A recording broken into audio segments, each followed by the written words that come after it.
Patuloy ang Department of Labor and Employment o DOLE sa paglulunsad ng mga job fair bilang tugon sa direktiba ni Pangulong Ferdinand R. Marcos Jr. na bawasan ang kahirapan at paunlarin ang ekonomiya ng Pilipinas. Yan ang ulat ni Christian Bascones.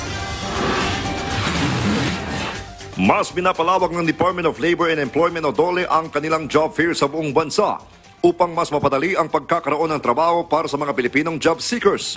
Sa buwan ng Marso, libo-libong local at overseas job openings ang matatagpuan sa mga job fairs na ito, na isinusulong bilang bahagi ng layunin ng Administrasyong Marcos na bawasan ang kahirapan at palakasin ang inklusibong pagunlad ng ekonomiya.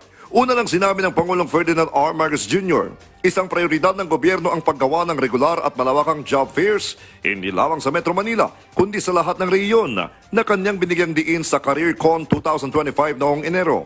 Ang mga job fairs na ito ay bahagi ng malawakang programa ng administrasyon para sa paglikha ng mas maraming trabaho na nasasaad sa 8-point socio-economic agenda, Philippine Development Plan 2023 to 2028, Philippine Labor and Employment Plan 2023 to 2028, at Trabaho para sa Bayan Plan.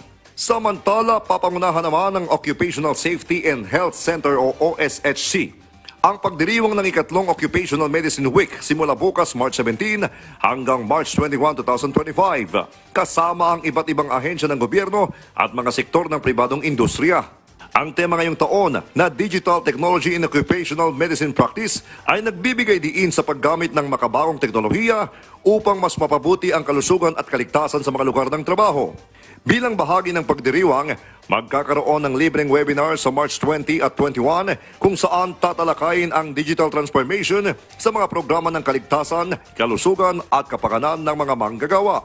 Sinabi ni Engineer Jose Maria Batino, Executive Director ng OSHC, ang Occupational Safety and Health Center ay naatasan ng proklamasyon na ito kasama ang mga kinauukulang ahensya ng gobyerno at mga profesional na organisasyon upang manguna sa pagtukoy ng mga programa at aktibidad para sa pagdiriwang ng Occupational Medicine Week, kung saan bahagi rin ng selebrasyon ang Occupational Medicine Week Forum na gaganapin sa Park Inn by Radisson North EDSA sa Quezon City.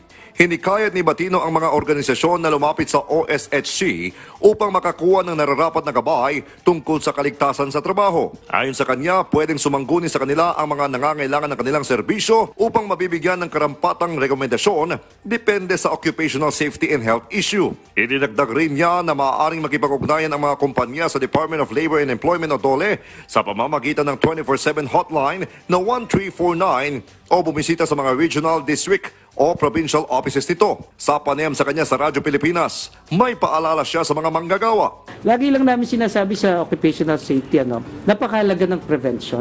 Di ba?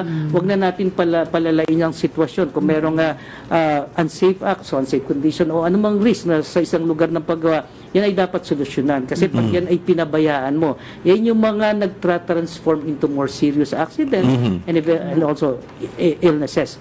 So, lahat po tayo magtulong-tulong para sikapin na maging responsive ang occupational safety and health programs natin. Kaya sa lahat ng mga manggagawa, mapapribado man o sa gobyerno, paalala ng OSHC na ugaliing tumutok sa kaligtasan habang nasa trabaho. Christian Bascones para sa Pambansang TV sa Bagong Pilipinas.